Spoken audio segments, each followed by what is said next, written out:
একজন পুরুষ যার কাঁধে পুরো সংসারের ভর, যে নিজের কষ্ট লুকিয়ে রাখে শুধু সবাইকে হাসাতে, যে প্রতিদিন ভেঙে পড়ে আবার নিজেই নিজেকে গড়ে তোলে শুধু পরিবারের মুখে একটু হাসি দেখতে।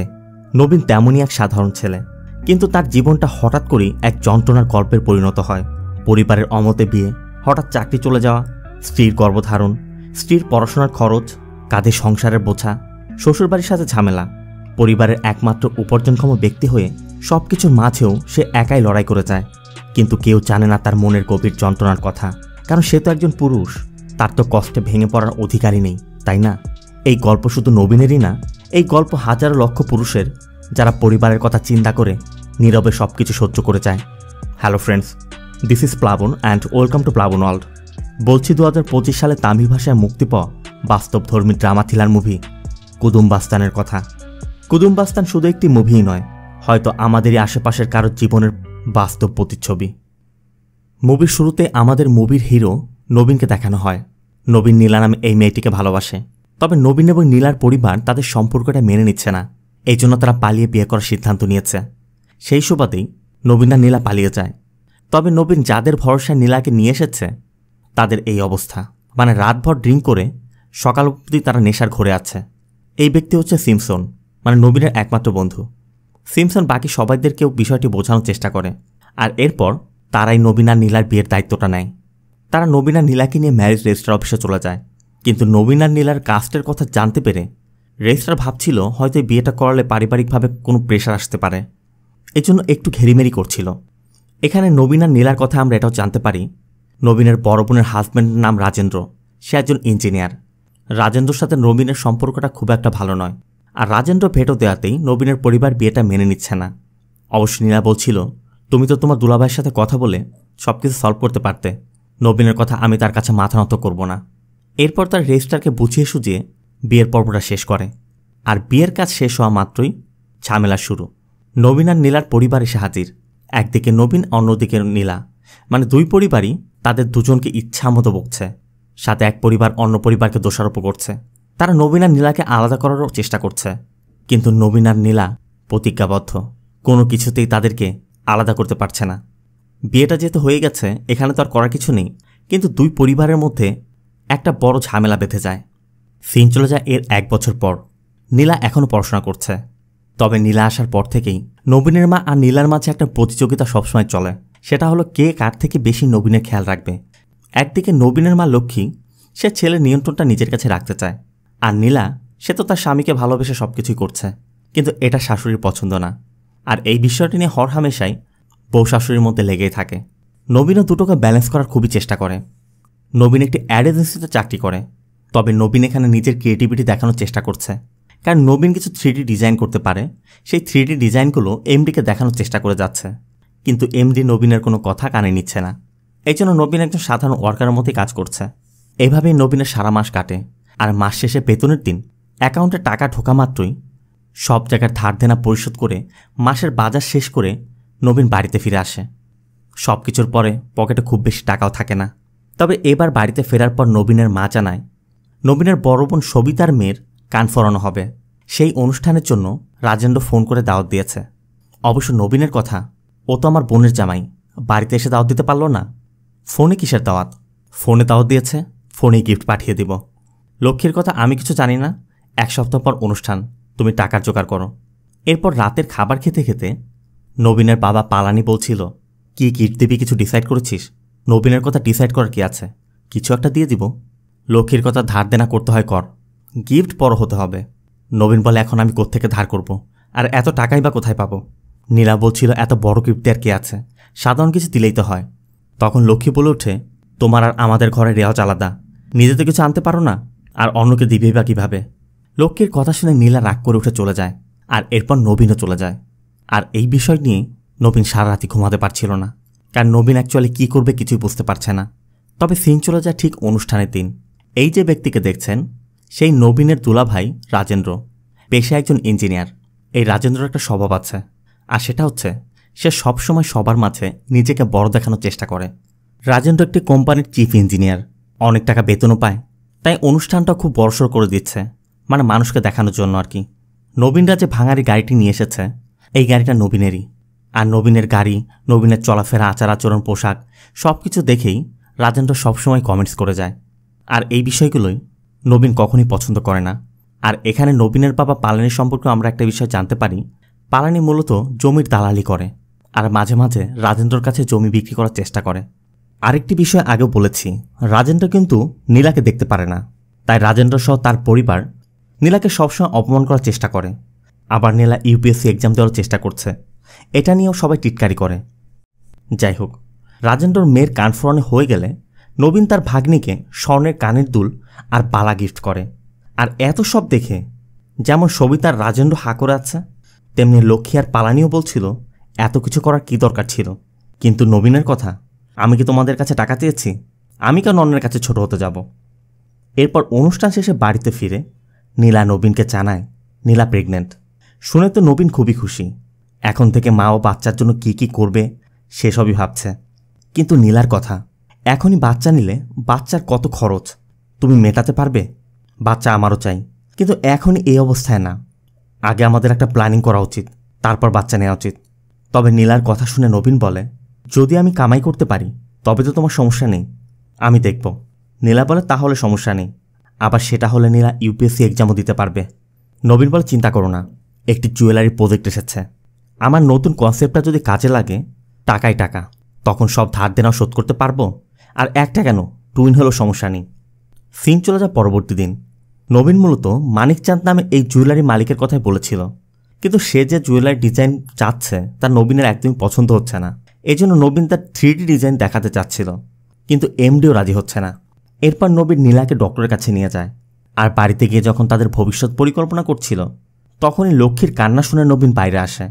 লক্ষ্মী তখন কাঁদতে কাঁদতে বলছিল, তোর বউ যখন যা চায় তাই এনে দেশ, তোদের জন্য কত কষ্ট করে তোদেরকে বড় করেছি, আর আমার কি কোনো মূল্য নেই?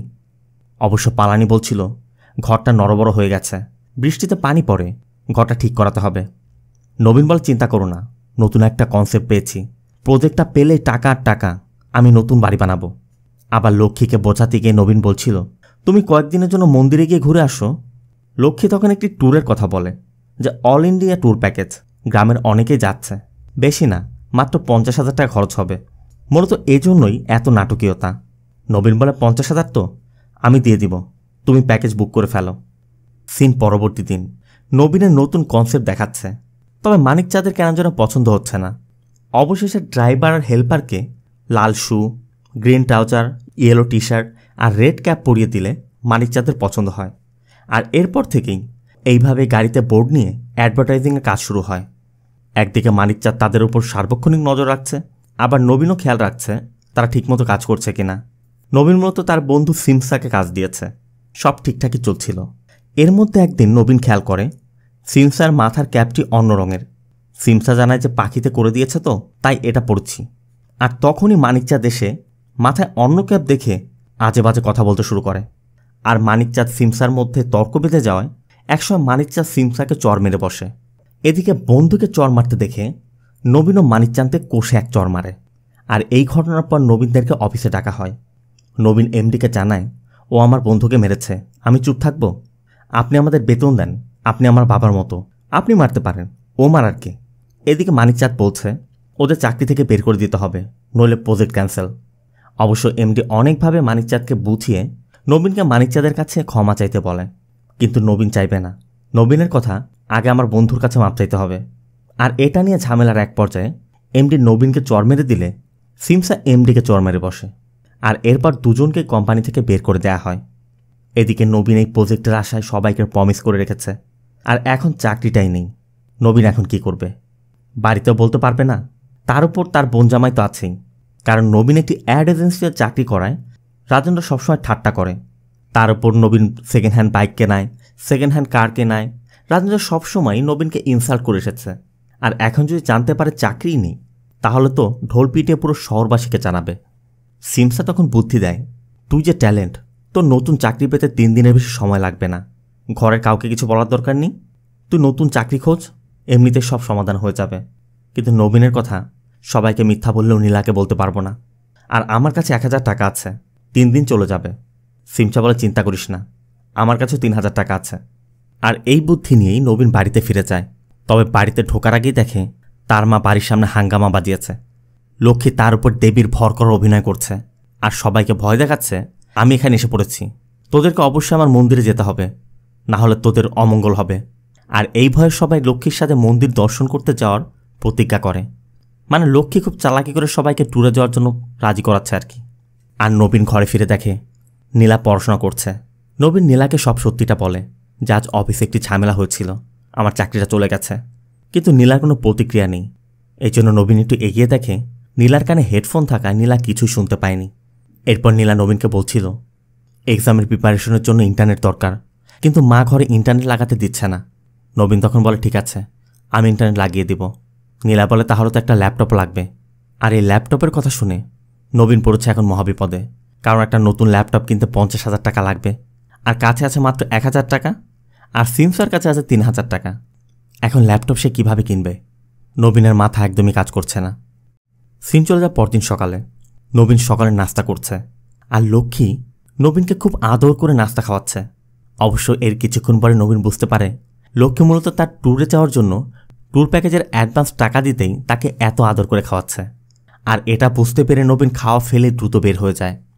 নবীন সোজা সিমসার বাসাতে যায় আর গিয়ে দেখে সারা রাত ড্রিঙ্ক করে সবগুলো পড়ে আছে। আবার সিমসা গত রাতে 3,000 টাকার কথা বলেছিল, এই 3,000 টাকা দিয়ে সারা রাত মদ খেয়ে এখন নিঃস্ব হয়ে পড়ে আছে। অবশ্য সিমসার নবীনকে একটি বুদ্ধি দেয়, আর সেটা হলো অনলাইন লোন। তাই সিমসার বুদ্ধিতে নবীন একটি অনলাইন লোন এজেন্সি থেকে 20,000 টাকা লোন নেয়।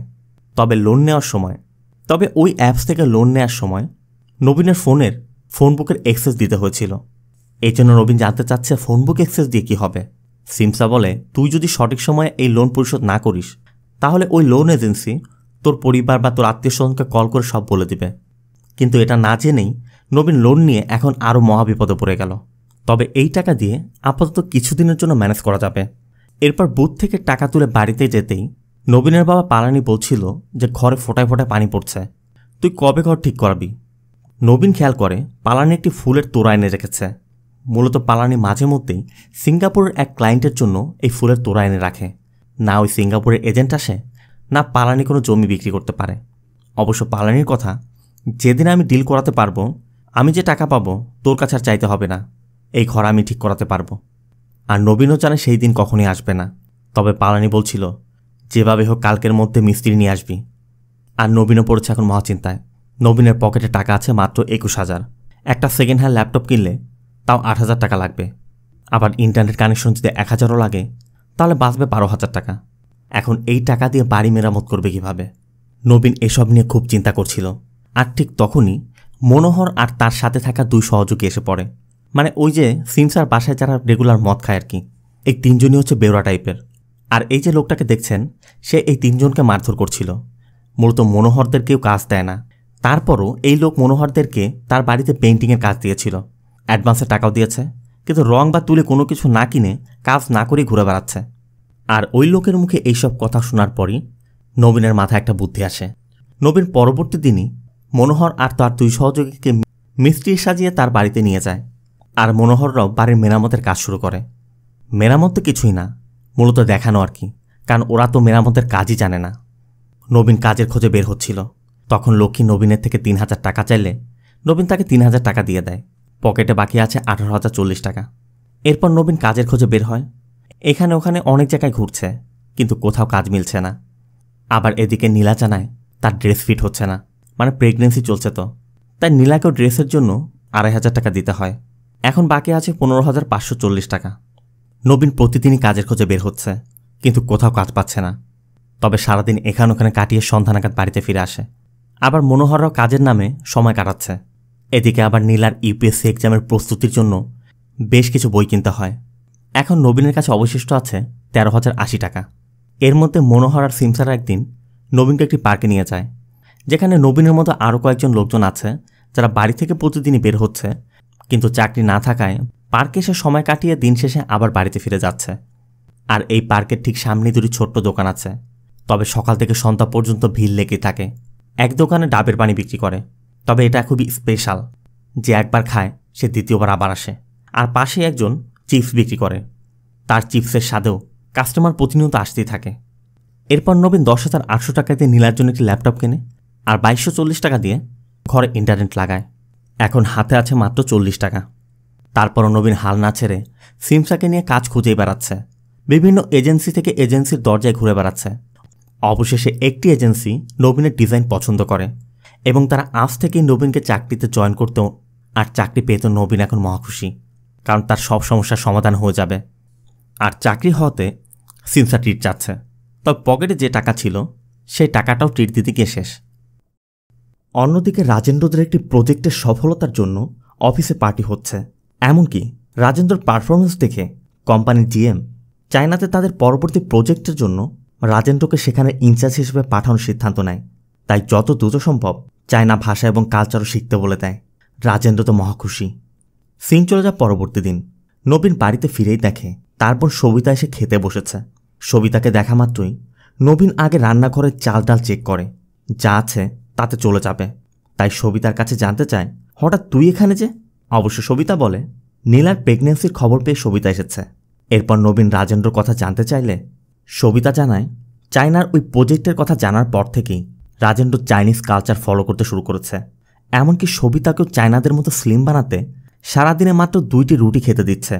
আর মেয়ের মুখে এসব শুনে লক্ষ্মী বলে ওঠে, তুই কয়েকদিন এখানে থাক, আমি তোকে ভালো ভালো রান্না করে খাওয়াবো। আর খাওয়ার কথা শুনেই নবীন বলে ওঠে, কি বলছো মা তুমি? তোমার কি মনে নেই দিদি তোমার হাতের খিচুড়ি খুব পছন্দ করে? ছোটবেলা 2 ভাই বোন মিলে কত খেতাম। তুমি পাতিল ভরে খিচুড়ি রান্না করে রাখো, আমি আর দিদি খাবো। মানে ঘরে চাল ডাল তো আছেই, খিচুড়ি হয়ে যাবে। অন্য কিছু করতে হলে তো আবার পাচার করতে হবে, আবার পকেটে ফুটো করিও নেই। তবে পরবর্তী দিনই রাজেন্দ্র সবিতাকে নিতে আসে। আর আসার পথে রাস্তায় গাড়ি নিয়ে মহিলাদের সাথে কথা কাটাকাটির এক পর্যায়ে একটি বল এসে রাজেন্দ্র নাক ফেটে যায়। তবে এটা দেখে পাশের বাড়ির বৃদ্ধা মহিলা বলছিল, জামাইকে দেশি মুরগি খাও, ঠিক হয়ে যাবে। নবীন তো হেসে উড়িয়ে দিচ্ছে, কিন্তু লক্ষ্মী বলে বসে, যা বাজার থেকে দেশি মুরগি নিয়ে আয়। নবীন বলে আজ রোববার, মুরগি আনতে কিন্তু 3টা বেজে যাবে। লক্ষ্মী বলে সমস্যা নেই, তুই নিয়ে আয়। এই জন্য নবীন তার পরিচিত মুরগির দোকানে গিয়ে ধারে মুরগি আনার চেষ্টা করে, কিন্তু এত ভিড়, আবার এর মধ্যে কে বাকি দিবে, সে সোজা না করে দেয়। এই জন্য নবীন মনোহরকে কল করে, আর মনোহররা নবীনকে একজন মোরগ মালিকের কাছে নিয়ে যায়। মূলত এটি লড়াই করা মোরগ। খেলার নিয়ম হচ্ছে যার মোরগ জীবিত থাকবে 2টি মোরগই তার। সেজন্য জেতার আশায় নবীনকে নিয়ে যাচ্ছে। এরপর লড়াই শুরু হয়।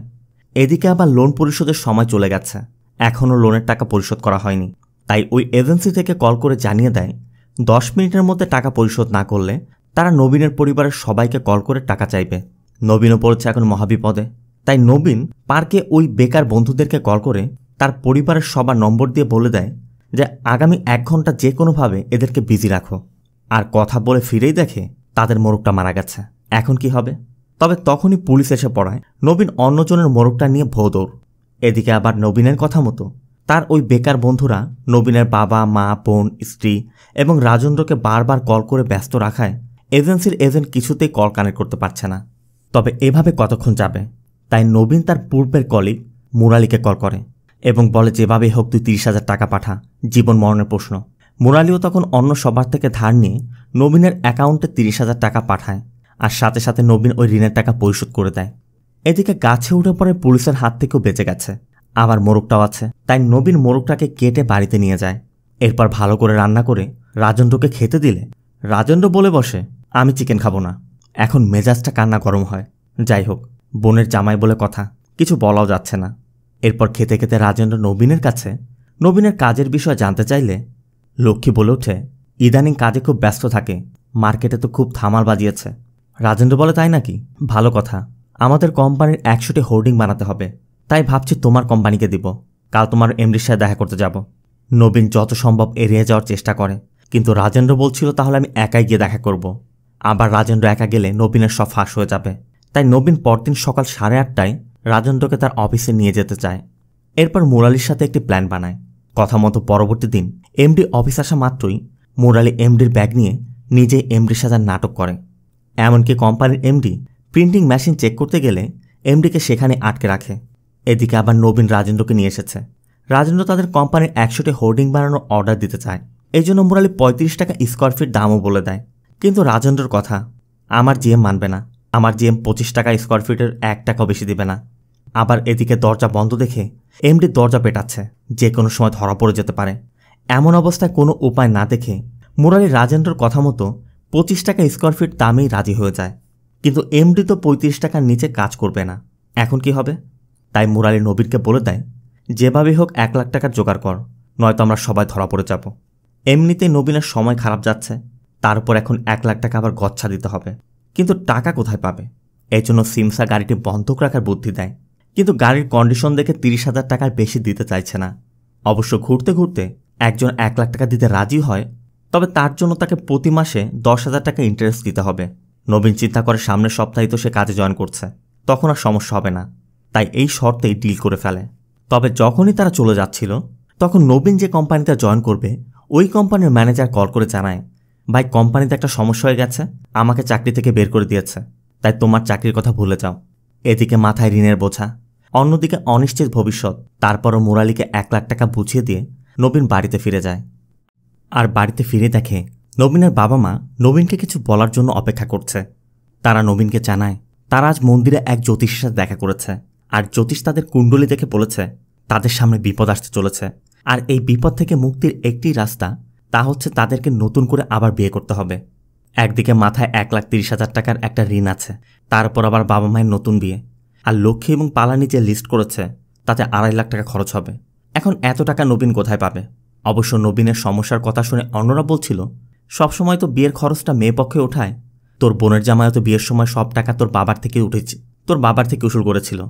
আর বোন জামার কথা শুনেই নবীনের মাথায় আসে, নবীন যদি খরচটা রাজেন্দ্রর কাছ থেকে নেয় তাহলে কেমন হয়। নবীনের কথা, ওর জন্য আমার 1 লাখ টাকা খরচ হয়েছে, এখন ওকে আমি 10 লাখ টাকা খরচ করিয়ে ছাড়ব। আর এজন্য নবীনের মাথায় একটা সুন্দর প্ল্যান আছে। সেটা হচ্ছে, নবীন ভালো করে জানে রাজেন্দ্র এই কোম্পানির জিএম হওয়ার স্বপ্ন দেখে। এই জন্য নবীনের বেকার বন্ধুর মধ্য থেকে একজন, যে কিনা টিয়া পাখির মাধ্যমে কাঠ তুলে মানুষের ভবিষ্যৎ বলতো, তাকে রাজেন্দ্রর কাছে পাঠায়। আর সে রাজেন্দ্রকে বোঝায় রাজেন্দ্র যদি তার শ্বশুর শাশুড়ি নতুন করে বিয়ে দেয় তাহলে রাজেন্দ্র খুব দ্রুতই কোম্পানির জিএম হয়ে যাবে। আর রাজেন্দ্র এটা শোনা মাত্রই রাজেন্দ্র সিদ্ধান্ত নেয় বিয়েতে যে পরিমাণ খরচ হবে সব রাজেন্দ্র ওঠাবে। রাজেন্দ্র তার শ্বশুর শাশুড়ি নতুন করে বিয়ে দিবে, আর এর মাধ্যমেই নবীনের সমস্যার সমাধানও হয়ে গেল। সিন চলে যায় বিয়ের দিন। রাজেন্দ্র খুব ধুমধাম করে বড় করে শ্বশুর শাশুড়ি বিয়ে দিচ্ছে, জিএম পজিশন বলে কথা। আর আত্মীয় স্বজন পাড়া প্রতিবেশী সবাই হাঁ করে দেখছে। এর মধ্যে নীলার ছোট বোন এসেছে। আর নীলার ছোট বোন মিলার সাথে কথা বলে নবীন জানতে পারে নীলা একজন ইনস্টাগ্রাম ইনফ্লুয়েন্সার। নবীন জানতে চায় তাতে কি কোনো ইনকাম হয়। নীলা জানায় মাসে 1 লাখ টাকা। আর 1 লাখ টাকার কথা শুনে নবীনের চোখ কপালে। এদিকে নবীনের মা পার্লার থেকে সেজে এসে ঘরে বসে নিজেকে দেখছে। তখনই সবিতা নবীনের মাকে জানায়, মা আমি ডিভোর্স নিতে চাচ্ছি, ওর মতো ব্যক্তির সাথে সংসার করা আমার পক্ষে সম্ভব না, দরকার হলে আমি ডিভোর্স নিয়ে আরেকটা বিয়ে করব। আর এদিকে স্টেজে স্ক্রিনে ফটো দেখানো হচ্ছিল। এর মধ্যেই রাজেন্দ্রদের বিয়ের একটি ফটো দেখে রাজেন্দ্র সেই ফটোর মধ্যে মুরালিকে দেখতে পায়। আর এখানেই রাজেন্দ্র সন্দেহটা হয়, কারণ রাজেন্দ্র তো জানে যে মুরালি নবীনের কোম্পানির এমডি। রাজেন্দ্র সবিতার কাছে গিয়ে জানতে চায়, আমাদের বিয়ের সময় নবীনের এমডি কে এসেছিল?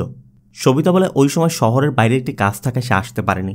এতে করে রাজেন্দ্র এখন স্পষ্টই বুঝতে পারে নবীন তাকে ধোকা দিয়েছে। এই জন্য বিয়ের পুরো প্রোগ্রামে সবার সামনে রাজেন্দ্র নবীনের অফিসে কল করে নবীনকে চায়।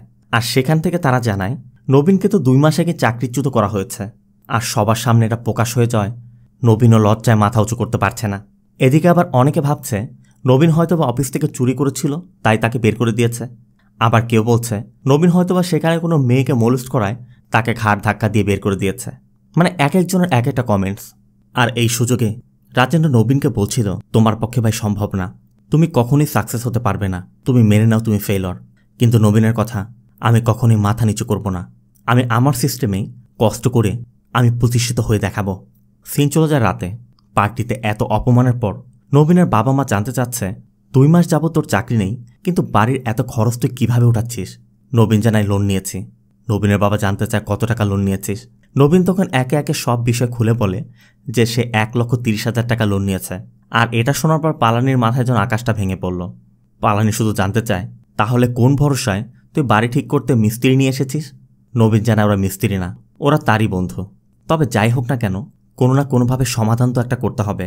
তাই নবীনের মা বলছিল, তোর ব্যবসা করতে হবে। নবীনের কথা, ব্যবসা করতে তো টাকার প্রয়োজন, এত টাকা কোথায় পাবো? নবীনের মা তখন নীলার কথা বলে যে এই জন্যই উঁচু জাতের মেয়েকে বিয়ে করতে হয়। তখন মামা চাচারা সাহায্য করে, বিয়েতে করেছিস নিচু জাতের এক মেয়ে, খালি হাতে এসেছে। আর লক্ষ্মীর কথা শুনে নীলা নিজের ঘরে চলে যায়। আর এর পরদিনই লক্ষ্মী নবীনকে নিয়ে তাদের পরিচিত লোকজনের কাছে যেতে শুরু করে। মানে এক একজনের কাছে যাচ্ছে আর এক একজন এক একটা ব্যবসার বুদ্ধি দিচ্ছে, কিন্তু নবীন একজাক্টলি কি করবে কেউই তার সমাধান দিতে পারছে না। এভাবে বেশ কিছুক্ষণ ঘুরতে ঘুরতে নবীন লক্ষ্মীকে নিয়ে একটি বেকারিতে বসে চা খাচ্ছিল আর বলছিল, মা আমার ফ্লেক্সের উপর অনেক আইডিয়া আছে, আমার ওই বিজনেস শুরু করা উচিত।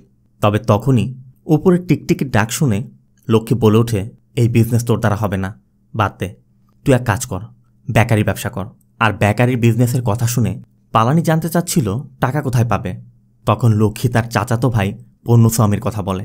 আর পরদিন নবীনকে নিয়ে পণ্যস্বামীর সাথে দেখা করতে চায়, কারণ পণ্যস্বামীর একটি বেকারি আছে আর ওই বেকারিটি পণ্যস্বামীর ছেলে চালাতো।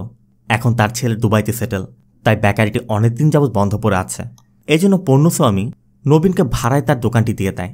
কিন্তু বেকারির বর্তমান অবস্থা দেখে পালানি শুধু বলে যায়, এই বেকারি চালালে তুই অনেক দূরে যাবি। অবশ্য লক্ষ্মীর কথা, বেকারিটি মেরামত করলে আবার আগের মতো চলবে।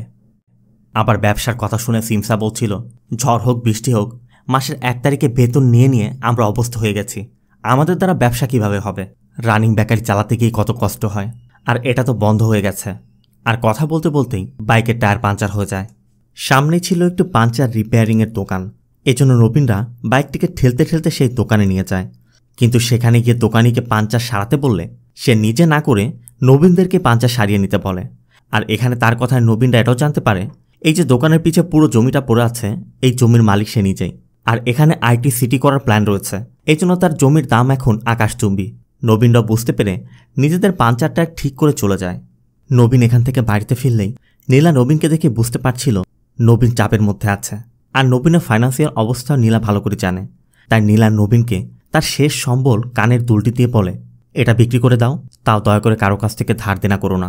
কিন্তু সেটা বিক্রি করে নবীনের কাছে যে টাকা হচ্ছে তাতে করে এই ভাঙাচোরা বেকারি রিপেয়ার করা যাবে না, আবার এখানে ডেকোরেশন করতে হবে। তাই নবীনের এখন আরও টাকার প্রয়োজন। কিন্তু নবীন টাকা কোথায় পাবে? সিমসা বুদ্ধি দেয়, তোকে এখন লোন নিতেই হবে। নবীন অবশ্য নীলাকে না বলে কিছু করতে চাচ্ছে না। তারপর সিমসা নবীনকে কনভিন্স করে যে নীলাকে বললে তুই এসব করতে পারবি না। আবার লোন যে নিবে তার জন্য সে কি দেখিয়ে লোন নিবে? মানে কিছু তো একটা তার বিনিময়ে রাখতে হবে। বাড়ি আছে তাও বাবার নামে, গাড়িটা দিয়ে আগেই লোন নিয়ে আছে, এখন কিভাবে লোন নিবে? এই জন্য সিমসা বুদ্ধি দেয়, তোর যে ব্যাংক চেক আছে সেই ব্ল্যাঙ্ক চেক দিয়েই আমরা লোন নিতে পারবো। তাই সিমসা নবীনকে এক ব্যবসায়ীর কাছে নিয়ে যায়। ব্যবসায়ী নবীনদেরকে চেকের বিনিময়ে লোন দিতে রাজি তো হয়, কিন্তু 1 লাখ টাকার বিনিময়ে প্রতি মাসের 1 তারিখের মধ্যে তাদেরকে 7,000 টাকা করে ইন্টারেস্ট দিতে হবে। এমনকি সে শর্তও জুড়ে দেয়, তার কাছ থেকে লোন নেওয়ার পর অন্য কারো কাছ থেকে লোন নেওয়া যাবে না। এই শর্তে সে নবীনদেরকে লোন দেয়। ডেকোরেশনের টাকা তো হয়ে গেল, মজদুরের টাকা কোত্থেকে পাবে? এই জন্য নবীন অন্য একজনের থেকে লোন নিতে চায়। অবশ্য সেও জানতে চায় যে তোমার আগে কোনো জায়গা থেকে লোন নেওয়া আছে কিনা। নবীনরা সেখানে মিথ্যা বলে, আর তার থেকে লোন নিয়ে নবীন তার বেকারির কাজ শুরু করে। এরপর নবীনের বেকারি চালু হয়। প্রথম থেকে বেকারিতে খুব ভালো সাড়া পাচ্ছিল, কাস্টমাররাও আসছে, খুব ভালো বিজনেসও হচ্ছে। আর বিজনেস দেখে লক্ষ্মীও তার ট্যুর প্ল্যানের চিন্তা করছে। কয়েকদিনের মধ্যে সামনে একটি কনস্ট্রাকশনের কাজ শুরু হয়। নবীন সিমসার কাছে জানতে চাচ্ছিল এখানে কি হচ্ছে। সিমসা বলে অ্যাপার্টমেন্ট। নবীন বলে খোঁজ রাখ, কতদিন আর পুরনো বাড়িতে থাকবো, সুযোগ পেলে আমরাও একটা ফ্ল্যাট নিয়ে নেব। এভাবে নবীনের বেকারির বিজনেস ভালো চলছিল। নবীন মাসে মাসে ইন্টারেস্টের টাকাগুলো সময় মতো পরিশোধ করতে পারছে, সংসারও ঠিকমতো চলছে। এদিকে আবার নীলা ইউপিএসসি এক্সামের প্রিলিতে পাশ করে যায়। তাই নবীন এখন স্বপ্ন দেখছে বেকারি শুরু করতে যে টাকা সে লোন নিয়েছে সেই টাকাগুলো পরিশোধ করে সে বাড়ির কাজ ধরবে। এরপর আস্তে আস্তে তার ফ্লেক্স কোম্পানি শুরু করবে। নবীনের চোখে এখন হাজারো স্বপ্ন, কিন্তু এই সব স্বপ্নের মুখে পানি পড়ে যায় তখনই যখন নবীন পরবর্তী দিন বেকারি ওপেন করতে গিয়ে দেখে নবীনের বেকারির অপোজিটে যে বিল্ডিংটা হচ্ছিল সেটা একটা বেকারির কাজ চলছিল, আর আজই তার উদ্বোধন। এমনকি এই বেকারির উদ্বোধন করতে খোদ নবীনের শালিকা মানে ইনস্টাগ্রাম ইনফ্লুয়েন্সার মিলাকে নিয়ে আসা হয়েছে। আর এরপর থেকে নবীনের বেকারি কাস্টমাররা নতুন বেকারিতে যেতে শুরু করে, কারণ ওই বেকারিতে সব ধরনের সুযোগ সুবিধা পাচ্ছে, ফুড ভ্যারাইটিও খুব বেশি। তাই নবীনের বিজনেসও দিন দিন ডুবছে। নবীন এখানে কাস্টমারও আসছে না, তাই নবীন তার মাসিক ইন্টারেস্টের টাকা পরিশোধ করতে পারছে না। পাওনাদাররা নবীনকে খুঁজছে, ফোন করে বিভিন্ন ধরনের কথা শোনাচ্ছে। এখন নবীন এই সমস্যার সমাধান কিভাবে করবে? তখনই নবীনের পার্কের সামনে থাকা ওই 2 ব্যক্তির কথা মাথায় আসে। মানে একজন লাচ্ছি বিক্রি করত আর আরেকজন চিপস। নবীন চিন্তা করে ওই দুজন যদি তার দোকানে আসে তাহলে তার ব্যবসা বাড়বে। এই জন্য নবীন ওই দুজনকে কনভিন্স করার জন্য বলে যে তোমরা যদি আমার দোকানে আসো তাহলে দিনে 3-4 হাজার টাকা করে ইনকাম করতে পারবে। আর নবীনের অফার তারা রাজিও হয়, তবে তারা ডিমান্ড করে তোমার যেহেতু ব্যবসা হবে তাহলে আমাদেরকে 25,000 টাকা করে অ্যাডভান্স দিতে হবে। নবীনও চিন্তা করে এই সুযোগ ছাড়া যাবে না, তাই নবীন নতুন করে আরেকজনের কাছ থেকে 50,000 টাকা লোন নেয়। আর এরপর দিন থেকেই ওই দুজন ব্যক্তি নবীনের বেকারিতে এসে তাদের কাজ শুরু করে দেয়। এরপর থেকে ওই বেকারির যে কাস্টমারগুলো ছিল তারা আবারও নবীনের দোকানে আসতে শুরু করে। নবীন এবার ভালো দিন দেখতে শুরু করেছে, কিন্তু নবীনের কপালটাই খারাপ। যখনই তার সাথে ভালো কিছু হতে যায় সেটা বেশিক্ষণ স্থায়ী হয় না। তাই নবীন পরবর্তী দিন বেকারিতে গিয়ে দেখে নবীন যে দুজনকে ভাড়া করে এনেছিল তাদেরকে ওই বেকারিওয়ালা আরও বেশি টাকা চুক্তি করে নিয়ে গেছে। নবীন যে সমস্যার মধ্যে ছিল আবারও সেই সমস্যাতেই পড়ল। অন্যদিকে চায়নার ওই প্রজেক্টের কথা জানার পর থেকে রাজেন্দ্রও চায়নার কৃষ্টি কালচার ফলো করতে শুরু করেছে। মানে পুরো বাসাটা চাইনিজ গ্যালারি বানিয়ে ফেলেছে। এমনকি সবিতাকেও তার মতো করে সবকিছু ফলো করতে বাধ্য করছে। মানে সবিতাও পড়েছে এক পাগলের পাল্লায়। আবার এর মধ্যে লক্ষ্মী কল করে সবিতাকে নবীনের বর্তমান পরিস্থিতির বিষয়ে বলছিল। তাই সবিতা তার মাকে বলছিল নবীনের দ্বারা এসব বিজনেস হবে না, ওকে আবার কাজে যোগদান করতে বলো। আর এটা শোনার পর পরবর্তী দিনে রাজেন্দ্র নবীনের সাথে দেখা করে এবং নবীনকে তার কার্ড দিয়ে বলে, আমার কোম্পানিতে একজন ফটোশপ ডিজাইনার প্রয়োজন, তুমি তোমার সিভি ড্রপ করো আর কাজে লেগে পড়ো। কিন্তু নবীনের কথা, আমি আপনার থেকে অ্যাডভাইস চাই না, আমি আমার সিচুয়েশন হ্যান্ডেল করতে পারবো। এজন্য রাজেন্দ্র চলে যায়। তবে নবীন এখন চিন্তা করছে কিভাবে সে লোনের টাকা পরিশোধ করবে। এদিকে আবার তার পাওনাদারেরা কল করে যাচ্ছে। তবে এর মধ্যেই ওই পাওনাদারেরা সবাই একসাথে হয়ে জানতে পারে নবীন তাদের প্রত্যেককে মিথ্যা বলে সবার থেকে লোন নিয়েছে। তাই তারা জানতে পেরে নবীনের দোকানে আসে। নবীনের দোকান ভাঙচুর শুরু করে। তারা নবীনের দোকান বন্ধ করে দিতে যাচ্ছিল, কিন্তু নবীনের কথা, তোমরা আমাকে মারলে কি টাকা পাবে? তোমাদের টাকা পরিশোধ করতে হলে তো আমাকে দোকান চালাতে হবে। তারাও চিন্তা করে আসলেও তো দোকান যদি বন্ধ হয় নবীন কিভাবে টাকা পরিশোধ করবে। তবে এদিকে আবার পূর্ণস্বামী ভাড়ার টাকা না পেয়ে দোকান বন্ধ করতে এসেছে। নবীনের পাওনাদারেরা পূর্ণস্বামীকে বোঝায় যে ও যদি দোকান না চালায়, আপনি যদি দোকান বন্ধ করে দেন, তাহলে তো ও আপনার টাকা বা আমাদের টাকা কারোর টাকায় পরিশোধ করতে পারবে না। পূর্ণস্বামী তখন একটি শর্ত দেয়, তোমরা যদি আমাকে গ্যারান্টি দাও যে 1 সপ্তাহের মধ্যে আমার টাকা পরিশোধ করবে, তবে আমি দোকান খুলতে দেব। এই জন্য নবীনের ওই পাওনাদারদের থেকে পূর্ণস্বামী লিখিত স্টেটমেন্টও নিয়ে নেয়। তারাও এখন টাকা দিয়ে ফেসে গেছে। এরপর নবীন আবার দোকান খোলে। একে দিন পার হয়ে যাচ্ছে, না কাস্টমার আসছে না ব্যবসা হচ্ছে। নবীন এখন চিন্তা করছে কিভাবে টাকা পরিশোধ করবে। নতুন কারোর থেকে লোনও নিতে পারছে না, আবার বিক্রি করার মতো তার হাতে কিছু নেই। এভাবে 15 দিন কেটে যায়। এর মধ্যে একদিন 3 জন ব্যক্তি নবীনের দোকানে বসে একটি রিয়েল এস্টেটের বিষয়ে কথা বলছিল।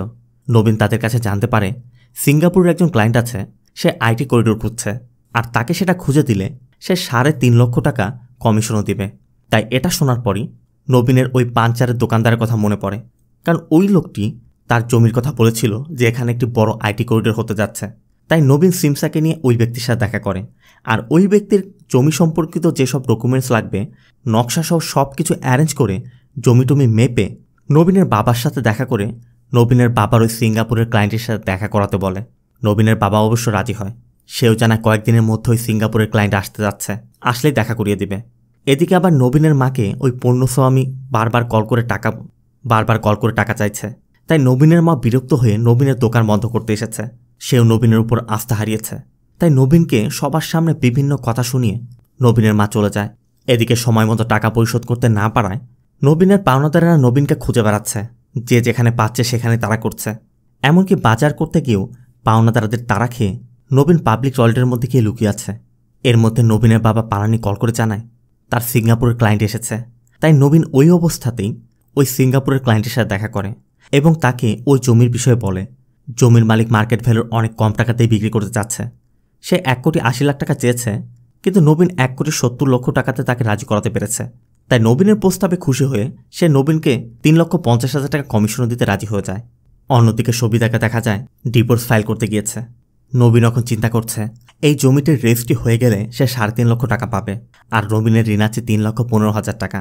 তাই নবীন ওই ঋণের টাকা পরিশোধ করেও বাকি টাকা দিয়ে সে নতুন করে কিছু একটা করতে পারবে। সিন চলে যায় জমির রেজিস্ট্রির দিন। জমিটা ঠিকভাবে রেজিস্টার হয়ে যায়, কিন্তু রেজিস্টার হওয়ার পর ওই ক্লায়েন্ট নবীনকে টাকা দিলে নবীন লক্ষ্য করে সে তো মাত্র 1 লক্ষ টাকা দিয়েছে, কিন্তু চুক্তি হয়েছিল 3.5 লক্ষ টাকা। নবীন বাকি টাকা চাইলে সে বলে তোমাকে যা দিয়েছি তাই অনেক বেশি, এটা নিয়ে চলে যাও। আর এই বিষয় নিয়ে নবীনের সাথে আর ওই ক্লায়েন্টের সাথে বেঁধে যায়। নবীনের সোজা বলে দেয় তার সাথে যে চুক্তি হয়েছিল সেই টাকাই তাকে দিতে হবে, 1 টাকা কম হলেও নবীন নেবে না। তখন ওই ক্লায়েন্ট নবীনকে আজে বাজে কথা বলতে শুরু করে। একসময় নবীন তার মুখের উপর ওই 1 লক্ষ টাকা ছুঁড়ে মারে, আর সে ওই টাকা নিয়ে চলে যায়। এরপর নবীনের বাবা নবীনকে বলছিল তুই 1,00,000 টাকা তার মুখের উপর ছুঁড়ে মারলি? যেটা পেয়েছিলাম সেটাই অনেক ছিল। বড়লোকরা এভাবেই দেয়, আমাদের মাথা নিচু করে এভাবেই নিতে হয়। নবীনের কথা আমি মাথা নিচু করব না, আমি আমার সম্মান বিক্রি করতে পারবো না। পালানিও নবীনকে বলে দেয়, তুই যদি এভাবেই থাকিস তাহলে জীবনে কিছুই করতে পারবি না। নবীনের উপর নবীনের মার আস্থা তো আগেই উঠে গেছে, এখন নবীনের বাবারটা উঠে গেল। আবার টাকা পরিশোধ না করতে পারায় নবীনের বেকারিটাও বন্ধ করে দেয়া হয়। অন্যদিকে রাজেন্দ্রর কোম্পানির মিটিং হচ্ছে, মানে সামনে তাদের যে চায়নার প্রজেক্ট নিয়ে কাজ হবে সেই বিষয় নিয়ে তারা মিটিংয়ে বসেছে। আর এখানে কোম্পানি জিএম কার্তিক নামে এক ব্যক্তিকে সবার সাথে ইন্ট্রোডিউস করিয়ে দেয় এবং বলে চায়নাতে তাদের যে প্রজেক্ট হতে যাচ্ছে কার্তিকে সে প্রজেক্ট লিড দিবে। আর এটা শুনে রাজেন্দ্রর মাথায় তো বজ্রপাত হলো, কারণ জিএম তো রাজেন্দ্রর কথা বলেছিল, আর রাজেন্দ্র এতদিন স্বপ্ন দেখেছে সে চায়নাতে গিয়ে সব কিছু লিড দিবে। কিন্তু হঠাৎ করে জিএম কার্তিককে সে দায়িত্ব দেয়, রাজেন্দ্র সবার সামনে লজ্জার মুখে পড়েছে। আর এজন্য রাজেন্দ্র জিএমের সাথে বেয়াদবি করে বসে। রাজেন্দ্র লোভে পড়ে ঝুঁকতে ঝুঁকতে এত নিচে নেমেছে সে আর ঝুঁকতে পারবে না। তাই আত্মসম্মানের কথা চিন্তা করে রাজেন্দ্র অফিস থেকে বেরিয়ে যায়। এদিকে নবীন বাড়িতে ফিরে খেতে বসেছে, কিন্তু নবীনের মা নবীনের সামনে থেকে ভাতের প্লেটটি পর্যন্ত কেড়ে নেয়। আর নীলা এটা সহ্য করতে না পেরে নীলা নবীনের সাবেক এমডির সাথে কথা বলে। আর এরপরই নবীনের এমডি নবীনকে কল করে জানায়, তোমার ওয়াইফ আমাকে সবকিছু বলেছে তুমি কিভাবে দিন পার করছো, তাই সবকিছু ভুলে কাল থেকে অফিসে এসে যোগদান করো। কিন্তু নবীন এটা জানার পরে নীলাকে বলে, তুমি কেন ওনার সাথে কথা বলতে গিয়েছ? উনি ভিক্ষায় আমাকে চাকরি দিবে আর আমি সেই চাকরি করতে যাব? তুমি ওনার সাথে কথা বলে আমাকে অসম্মানিত করেছ। নীলা তখন কাঁদতে কাঁদতে বলে, যখন বাড়ির বিদ্যুতের লাইন কেটে দিল তখন তোমার বাবা মা আমাকে দোষ দিচ্ছিল। তোমার বাবা মায়ের বিয়ের খরচ তুমি তোমার দুলাভাইয়ের থেকে মিটিয়েছ, সেটা তোমার জন্য অসম্মানজনক ছিল না? আর এখন আমি তোমার সাহায্য করতে এসে এখন আমি তোমাকে অসম্মানিত করলাম? নবীন বলে, দেখো এগুলো সব আমার দোষই হয়েছে। কিন্তু নীলা বলে, তোমার দোষ না, দোষ আমার। তোমাকে বিয়ে করাটাই আমার সবচেয়ে বড় দোষ হয়েছে। আমি অনেক বড় ভুল করে ফেলেছি, তাই আমাদের একসাথে থাকা উচিত না বলে নীলা কাঁদতে কাঁদতে চলে যায়। আর নবীনও পরবর্তী দিন অফিসে গিয়ে সেই ক্লায়েন্টের কাছে ক্ষমা চেয়ে আবার চাকরিতে যোগদান করে। নবীনের এমডিও নবীনের 3D ডিজাইনের বিষয়ে জানত, তাই নবীনের এমডি নবীনের 3D ডিজাইন নিয়ে কাজ শুরু করে। নবীনের 3D ডিজাইন ভালো সাড়া পেতে শুরু করে, নবীনও ভালো আর্ন করছে। নবীন ধীরে ধীরে তার ঋণের টাকাগুলো পরিশোধ করে দেয়, সংসার ভালো মতোই চলছে, আবার বাড়ির মেরামতটাও করা হয়ে গেছে।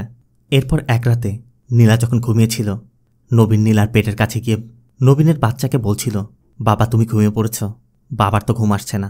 বাবা সব ঋণ পরিশোধ করে দিয়েছে, দাদার ঘর মেরামত করেছে, দাদির ট্যুরে যাওয়ার টাকাও দিয়েছে, মায়ের এক্সামের ফিস পরিশোধ করেছে। সবাই এখন খুশি, কিন্তু এতেও তারা সন্তুষ্ট হবে না। কাল যদি তারা আমার কাছে এমন কিছু চায় যেটা আমি অ্যাফোর্ড করতে পারবো না, আমি যদি তাদেরকে সেটা দিতে না পারি, তারা আমাকে তোমার সামনে অপমান করবে। কিন্তু আমি তোমার সামনে লুজার হয়ে দাঁড়িয়ে থাকতে পারবো না। প্রতিটি বাচ্চার জন্য তার বাবাই প্রথম হিরো, তারা আমাকে তোমার জন্য হিরো হতে দিবে কিনা সেটা আমি বুঝতে পারছি না। মূলত নবীন জানে নবীনের যে বর্তমান কন্ডিশন, নবীন এতে সবাইকে সন্তুষ্ট করতে পারবে না। তাই নবীন সবকিছু চিন্তাভাবনা করে 5 বছরের জন্য বিদেশ যাওয়ার সিদ্ধান্ত নিয়েছে, যাতে 5 বছর বিদেশ খেটে এসে সে সবার চাহিদা পূরণ করতে পারে। আর এর পরবর্তী দিন নীলা তাদের আলমারিতে নবীনের কাতারের ভিসা লেটারটি দেখতে পায়। আর নবীনের কাতার যাওয়ার কথা শুনেই সবাই নবীনকে নিয়ে বসে। রাজেন্দ্রও এসেছে। সবিতার কথা, আমরা তো তোকে হেল্প করতে পারি, কিন্তু নবীন বলে আমার কারোর হেল্প প্রয়োজন নেই, আমি এখানে থাকি আর কাতারে থাকি, তাতে কার কি আসে যায়। নবীনের বাবা মা তখন বলছিল, এ গাধাকে বুঝিয়ে লাভ নেই, ও বলে টাকাই নাকি সব কিছু। সবিতা বলে, কি বলিস তুই? আমরা তো টাকার আশা করি না, আমাদের কাছে তুই জরুরি। আর নীলাকে দেখিয়ে বলে, ও তো তোর ভরসা এসেছে, ওকে ফেলে রেখে তুই কাতার যাচ্ছিস কেন? ওর জীবনটা কেন নষ্ট করছিস? নবীন বলে, আজ যদি আমি চাকরি না করতাম না, ও আমাকে ছেড়ে চলে যেত। সবিতা বলে, দেখ তুই কোথাও যাচ্ছিস না, তুই এখানেই থাকবি। রাজেন্দ্র বোঝায়, দেখো নীলা এমন মেয়ে না, তুমি ওকে ভুল বুঝছো। নবীনের কথা, এখন আমি নিজেকেই নিজে বুঝতে পারছি না, অন্যকে কিভাবে বুঝবো। আর তোমরা এসেছো নবীন নবীন করছো, তোমাদের কোন নবীন চাই? কাজ করা নবীন নাকি লোন নেওয়া নবীন? নবীনের কথা, আমার কাছে যদি টাকা থাকে তাহলে আমার বাবা থাকবে, মা থাকবে, আমার বউ থাকবে। আর আমার কাছে যদি টাকা না থাকে তাহলে আমার শরীর আর আমার আত্মার কোনো কিছুরই কোনো মূল্য থাকবে না। সত্য তো এটাই, টাকাই সব কিছু, মানুষের কোনো মূল্য নেই। অবশ্য নবীনের কথার উপর নীলা নবীনের গালে এক চড় মেরে বলে, তুমি কি মনে করো তুমি একের পর এক ভুল করেই যাবে আর সামনে থেকে আমি বোবার মতো দাঁড়িয়ে থাকবো? তোমাকে কিছু জিজ্ঞেস করলে তোমার রাগ হয়ে যায়। তোমার সম্মানের কথা চিন্তা করে তোমার বাবা মায়ের সামনে আমি কিছু বলতে পারিনি। আর কথা বলতে বলতেই নীলার লেবার পেইন ওঠে। এরপর নীলাকে হসপিটালে নিয়ে যাওয়া হয়। নীলা একটি পুত্র সন্তানের জন্ম দেয়। সন্তানকে দেখতে এসে নবীনও তার বাচ্চাকে বলছিল, হয়তো অন্য সবার মতো আমি তোমার জন্য হিরো হতে পারবো না, কিন্তু আমি বেকার নই, তোমার জন্য যা কিছু করা প্রয়োজন আমি করব। নীলাও পাশে থেকে বলে, এরপর যদি তুমি কখনো বলেছ তুমি আমাকে ছেড়ে দূরে যেতে চাচ্ছ, আমি তোমার পা ভেঙে ফেলব। এদিকে নীলার বাচ্চা হওয়ার খবর পেয়ে নীলার বাবা মা এসেছে, আর নীলার বাবা মাকে দেখে নবীনের বাবা মা তাদেরকে সাদরে গ্রহণ করে নেয়। এদিকে রাজেন্দ্র তার নিজের ভুল বুঝতে পেরেছে, তাই সবিতা আর রাজেন্দ্রর ভিতরে যে দূরত্বটা তৈরি হয়েছিল সেটাও এখানেই শেষ হয়ে যায়। এর মধ্য দিয়ে নবীনের পরিবারটি একটি সুখী পরিবারে রূপান্তরিত হয়, আর এখানেই মুভির শেষটা হয়। আমি প্রথমে আপনাদের বলেছিলাম এটা কোনো সাধারণ মুভির গল্প নয়, এটা আপনার বা আমার আশেপাশে কোনো পুরুষের বাস্তব প্রতিচ্ছবি। হ্যাঁ, পুরুষের জীবনটা এমন, পুরুষের কাঁধে হাজারো বোঝা থাকে। পরিবারের জন্য পুরুষকে শত কষ্ট মেনে নিতে হয়, তারপরও পরিবারের মুখে হাসি ওঠানোর জন্য মনের মধ্যে কষ্ট চেপে রেখে ঘাড়ের উপর হাজারো বোঝা রেখে পুরুষকে হাসি মুখে থাকতে হয়। এটাই পুরুষ। প্রত্যেকটি বাবা মা, প্রত্যেকটি স্ত্রী, প্রতিটি সন্তান, ভাই বোন সবাইকেই পরিবারের ওই পুরুষটাকে বোঝা উচিত যে পরিবারের জন্য উপার্জন করে, পরিবারকে সুখে রাখতে দিনরাত পরিশ্রম করে, আর ওই ব্যক্তিকে তার যথাযথ সম্মান দেওয়া উচিত। আপনি আপনার পরিবারের কোন ব্যক্তিকে সেই সম্মানের জায়গাটা দিতে চান অবশ্যই কমেন্টে জানাবেন। আর ভিডিওটি ভালো লাগলে ভিডিওতে লাইক দিয়ে চ্যানেলটিকে সাবস্ক্রাইব করতে একদম ভুল করবেন না। দেখা হবে অন্য কোনো মুভি বা সিরিজের এক্সপ্লেনেশন ভিডিওতে। ততক্ষণ সব ভালো থাকবেন, সুস্থ থাকবেন। আল্লাহ হাফেজ।